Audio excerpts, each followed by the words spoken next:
Shalom, shalom, peuple de Dieu. Dans le Seigneur, nous sommes tellement dans la joie. C'est bien votre humble serviteur de Dieu, évangéliste Edison Ngemi que nous sommes. Oui, bien aimé, comme je vous avais annoncé la fois dernière, nous sommes toujours là. Nous allons parler de notre thème « Connais-toi toi-même ». Et aujourd'hui, par la grâce de Dieu, nous allons parler de notre sous-thème « Intensité de la prière ». Et on avait parlé du premier et deuxième volet. Aujourd'hui, par la grâce de Dieu, nous allons entamer le troisième. Et nous nous retrouvons dans ces lieux. Aujourd'hui, c'est notre jour de prière. Le jeudi, chaque jeudi, tous les jeudis, c'est l'alliance que nous avons fait avec Dieu d'être toujours dans sa présence. Si les gens se disposent, nous sommes là. Et raison pour laquelle nous allons continuer. Et je vous invite là où vous êtes, fermons nos yeux, nous allons prier. Prions au nom de Jésus. Entre tes saintes divines mains, nous te bénissons. Nous voulons t'écouter, Père de gloire. Parle-nous. Et dispose tout un chacun que nous soyons attentifs et actifs à écouter tes règles au nom puissant de Jésus-Christ. Amen. Oui, bien aimé, comme je viens de vous dire, aujourd'hui nous allons parler de l'intensité de la prière. Amen, amen. Et selon le dictionnaire, comme je vous avais dit la fois dernière, l'intensité c'est la force, la détermination. Amen, amen. La prière, c'est dialoguer avec l'Éternel. À quel moment la prière peut devenir dialogue? Raison pour laquelle tout à l'heure, bien aimé, il y aura des volets que nous allons entamer. Mais laisse-moi vous dire, comme je vous avais dit, j'ai toujours tendance à dire aussi aux gens qui sont autour de moi, la prière c'est quoi, bien aimé? Parce que la prière, quand nous prions, ça veut dire quoi? Venez, la Bible dit, amenez toutes vos fardeaux à l'Éternel. Laissez tout vis-à-vis de ton Dieu. Et il y a beaucoup qui prient, bien aimé, son esprit est ailleurs. Il pense ailleurs. Bien qu'il prie, le corps est là, mais l'esprit est ailleurs. Ce n'est pas ça la prière. Et raison pour laquelle je dis toujours à chaque fois que nous prions, les sujets qui dépassent tous les sujets de la prière, sur lesquels, parce qu'on a tendance, quand tu dis aux gens, priez pour le mariage, tu vois, tout le monde sont vraiment actifs. Les gens peuvent prier aujourd'hui jusqu'à demain sans fatiguer. Prier pour le travail, mais on a toujours tendance à oublier. Et j'ai toujours dit que la prière, ou bien les requêtes, ou les sujets qui dépassent tous les sujets de la prière, c'est glorifier Dieu, adorer Dieu, remerciement. Bien aimé, ça dépasse tout. Parce que quand tu remercies Dieu, quand tu adores Dieu, on sous-entend, même dans nos maisons, il y a des parents qui sont là, qui nous suivent. Parce que la Bible dit quoi? Il y a la différence entre fils et enfant. Si tu es un fils de Dieu, ça veut dire que tu es un élu de Dieu. La Bible dit quoi? Un fils, c'est celui qui obtient beaucoup. Amen, amen. Parce qu'il y a une considération, c'est ça le mot. Parce que tu es fils de Dieu. Et la prière, bien aimé, quand tu adores Dieu, on sous-entend, tu n'as pas le temps aussi de commencer à exposer tes requêtes. Parce que quand tu adores Dieu, c'est lui-même qui prendra soin de toi. La Bible dit, garde silence, l'Éternel combattra pour toi. Ça veut dire quoi? Quand tu adores Dieu, ce n'est pas pour rien que Dieu t'a créé. La Bible dit, il a créé les humains. Il a dit, créons l'homme à notre image. Dieu a donné à l'homme l'intelligence. Aux animaux, il a donné l'instinct. Et l'animal et l'homme, c'est différent. Amen, amen. Parce que l'homme a l'intelligence, mais l'animal n'a pas l'intelligence. Ça veut dire quoi? Créons l'homme à notre image. Dieu voulait que nous nous rassemblons à lui. Parce que nous sommes faits pour adorer Dieu. Donc la mission de l'homme en réalité, bien aimé, c'est adorer Dieu.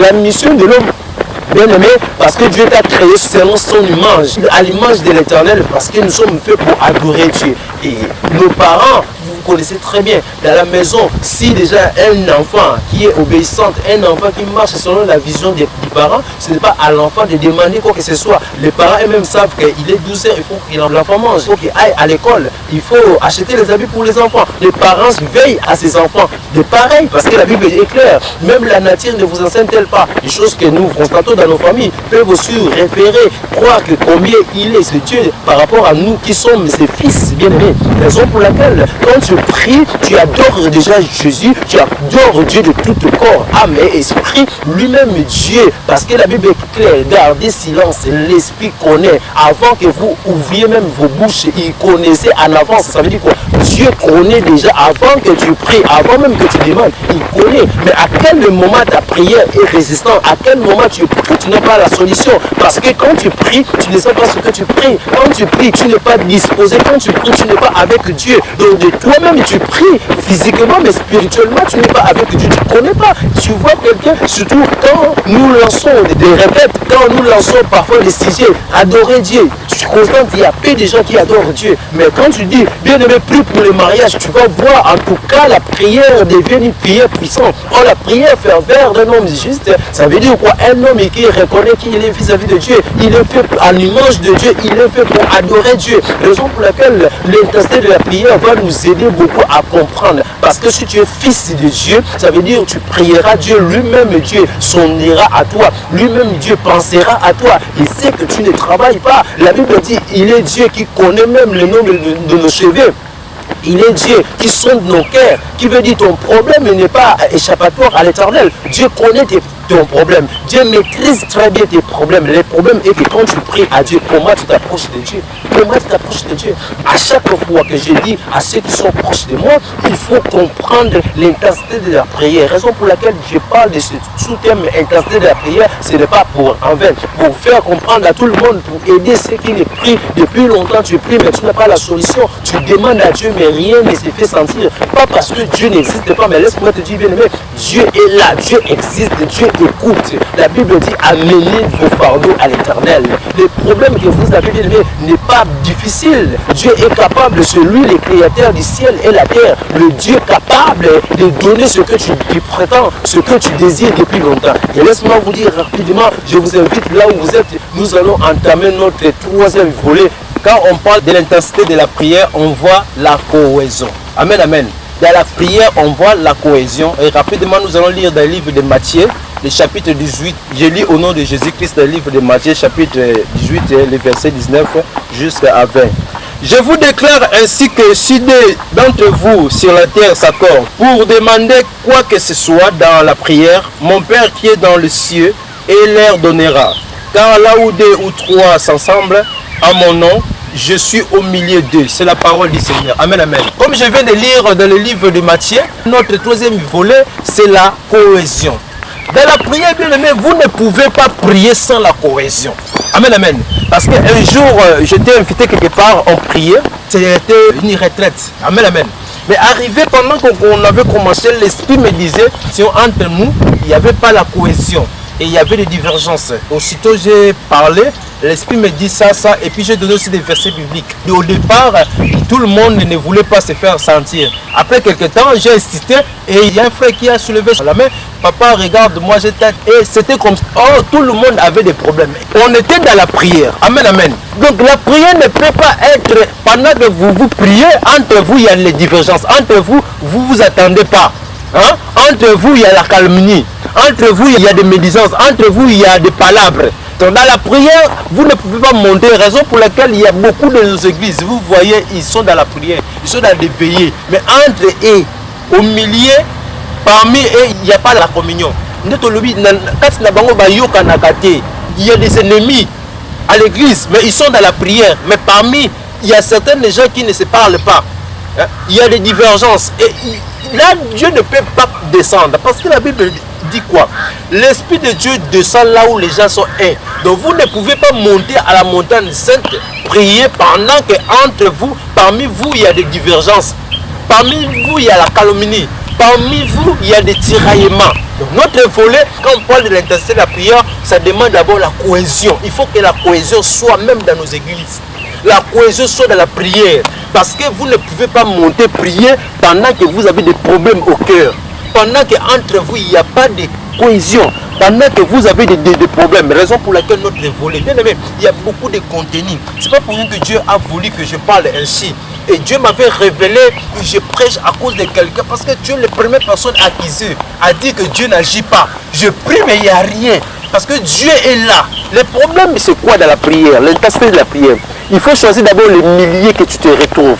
Parce que partout, Dieu ne peut pas descendre. Dieu choisit aussi les milliers qui peuvent se faire sentir. Là où tu pries, je ne sais, mais tu ailles. Parfois, Dieu n'est pas là. Et la prière, l'intensité de la prière, c'est là où il y a la cohésion. Amen, amen. C'est notre troisième volet. Et rapidement, sans plus tarder, vu nous sommes derrière le chrono, nous allons entamer notre quatrième volet. Comme je viens de vous dire, bien aimé, quand on parle de l'intensité de la prière, bien aimé, on voit la persévérance. Amen, amen. Et rapidement, je vais lire dans le livre de Romains, chapitre 8, le verset 25 jusqu'à 26. Je lis au nom de notre Sauveur. Mais si nous espérons ce que nous ne voyons pas, nous l'attendons avec patience. Et même l'Esprit Saint aussi nous vient en aide, parce que nous sommes faibles. En effet, nous ne savons pas prier comme il faut. Mais l'Esprit lui-même prie Dieu à notre faveur avec des supplications qu'aucune parole ne peut s'exprimer. Amen, amen. C'est la parole de l'Éternel. Oui, bien aimé. En tout cas, je bénis Dieu parce que à chaque fois quand je contemple la grâce de l'Éternel et des révélations comme celui-ci, bien aimé, parfois je pleure de joie. Parce que un peuple sans révélation, c'est un peuple mort. Et quand Dieu nous révèle, ça veut dire c'est une grâce d'abord particulière parce que qui suis-je pour avoir toutes ces grâces? Et c'est à cause de vous que Dieu m'a choisi pour venir vous aider, parler de sa part. Et l'intensité de la prière, parce qu'aujourd'hui, bien aimé, beaucoup de chrétiens d'aujourd'hui, ils se retrouvent dans des bars, dans des nganda. Après, les mêmes chrétiens se retrouvent à l'église, dire que Dieu n'agit pas. Ils sont incapables de persévérer. On prêche la parole de Dieu, nous sommes à l'église, nous prions, mais nous sommes incapables d'avoir une persévérance. Or, on parle de l'intensité de la prière, on voit aussi la persévérance. Comme je viens de dire, même la nature est là pour nous enseigner. Nos parents de la maison font du bien à leur fils, parce que j'ai bien parlé, j'ai fait la différence entre fils et enfant. Un fils, celui qui est obéissant, celui qui marche selon l'ordonnance, les préceptes et l'éducation familiaux. Et on sous-entend des parents sont là pour veiller à tout ce que l'enfant aura comme besoin. Les frais scolaires, manger, s'habiller. Ce n'est pas à l'enfant de demander aux parents. Idem, parce que la Bible est claire, même la nature est là pour nous enseigner. Donc, Dieu qui est notre Père est là aussi à sonder à nous. Ça veut dire quoi? Là, je viens de lire le livre de Romains. L'Esprit est là aussi parce que la Bible, même Dieu connaît que nous ne connaissons pas prier. Maman qui prie, Dieu connaît que tu ne connais pas prier. Mais si tu marches sur les ordonnances, c'est parce qu'il est la lumière. Tu ne peux pas prétendre recevoir sa parole, la lumière de l'Éternel pendant que tu vis dans les ténèbres. Parce qu'aujourd'hui, le matin, tu es à l'église, le soir, tu es quelque part. Et les milliers que tu te retrouves, parce que l'Esprit de Dieu est clair, Dieu se retrouve là où il y a ses élus.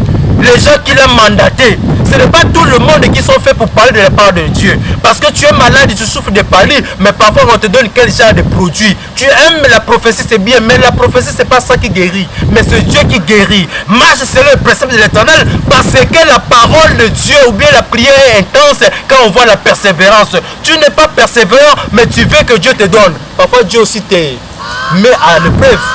Lisons bien dans la Bible. Il y avait des serviteurs de Dieu qui étaient aussi tentés. Mais toi, tu ne veux pas être tenté. Mais tu veux de Dieu. Non, Dieu te voit. Parce que la Bible dit quoi? Avant que tu ouvres même ta bouche, il connaît déjà au fond de toi. Donc Dieu est là pour nous lire. Il n'y a rien, il sonde nos cœurs.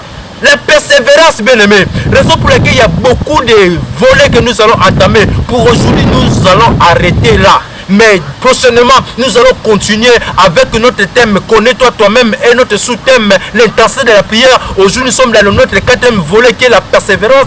Prochainement, nous allons voir encore d'autres volets. Bien aimé, tu ne seras pas dessus. Raison pour laquelle n'attends pas, bien aimé. Appelle-nous, nous allons prier pour vous. Si tu as des problèmes, la Bible dit amenez à moi vos fardeaux. Ça veut dire quoi? Vos problèmes, il faut amener à l'Éternel. C'est comme ça que nous allons prier pour vous. Parce que dans Dieu, il y a l'ordre. Même la prophétie à l'ordre, ce n'est pas des aventures, tu viens comme ça, aussitôt on commence à prophétiser. Non, tout est ordonné parce que Dieu c'est un Dieu d'ordre. Il te connaît avant et après de ton problème. Il ne connaît rien et inaperçu devant ce Dieu. Amen, amen. Et aujourd'hui, c'était votre humble serviteur de Dieu, l'évangéliste Edison Ngimbi, que nous sommes par la grâce de Dieu dans la mission que Dieu a mandatée parce que ce n'était pas par notre force. Moi, je n'ai pas un diplôme qui fera que je me tiens devant vous. Je n'ai pas un niveau qui me permettra de m'exprimer devant vous. Mais c'est grâce à Dieu, je suis pour moi un traîneau à battre le bétouf tout neuf. Oda Egui, c'est lui-même qui sait à quel moment il me manipule. Ce que je prêche là, je n'ai ni oncle, ni papa, ni quoi que ce soit. C'est lui qui m'a choisi, qui me donne des prédications ainsi et je suis à l'exécution. Et soyez bénis parce que tu disposes une seconde pour écouter. Bien aimé, laisse-moi te dire. Dieu, si aujourd'hui il veut te taxer, tu n'auras pas l'argent. On va même pour être dans les réseaux sociaux, il faut des crédits, bien aimé. Tout est payant dans ce monde. Mais le souffle que vous avez, ce n'est pas payant. On fait l'œuvre de Dieu, nous sommes incapables, il y a des matos qui nous manquent. Nous n'avons pas de micro. Parfois là, il y a des bruits. Nous sommes limités. Mais bien aimé, nous sommes là, tu nous écoutes. Dieu t'a béni. Pense aussi à son œuvre. Pense à soutenir son œuvre. L'œuvre de Dieu est là. Nous ne sommes pas venus pour te dire, donne 1 million, nous allons prier pour toi, tu verras les miracles. Non, ça c'est faux. Dieu bénit pas parce que tu as donné 1 million. Dieu guérit pas parce que tu as donné quoi que ce soit. Mais Dieu bénit pas quand tu es d'abord à la conviction personnelle en toi-même. Tu décides, Dieu voit ça. La conviction personnelle. La sonnette vient de sonner. Mais d'abord c'est toi. Décide-toi, qu'est-ce que tu peux faire pour Dieu et Dieu au retour pensera à toi. Nous sommes là pour vous, rien que pour vous. Prochainement, soyez branchés, abonnez-vous bien aimés, publiez nos publications. C'est important, là on parle de la prière. Si je parlais pour la bénédiction, pour le mariage, je crois que là tu devais dire Amen. Mais je te montre les secrets de ta vie. Dieu, tu es béni, c'est pas pour rien que Dieu a permis que tu sois connecté. Là, nous parlons de l'intensité de la prière. Parce qu'on sous-entend tout le monde prie, mais après, nous disons que Dieu n'existe pas. Mais moi, je vais te démontrer que Dieu est là. Raison pour laquelle je suis devant vous, je parle, parce que je sais quoi qu'il est capable. J'ai contemplé, je connais la grandeur de la prière. Et soyez bénis, fermons nos yeux, je vais dégager quelque chose pour vous. Prions au nom de Jésus. Je prie maintenant au nom de Jésus. Aujourd'hui c'est le jour de jeudi. J'ai béni tout un chacun qui nous a suivis. Tout ce qui est connecté. Les gens qui sont vraiment déterminés à écouter la parole de Dieu, le message de l'Éternel. Soyez bénis là où vous êtes, dans vos maisons, dans vos activités. Et je bénis tous ces gens qui sont tout autour de moi, qui sont venus aujourd'hui dans la prière. Soyez bénis tous au nom de Jésus-Christ. Amen.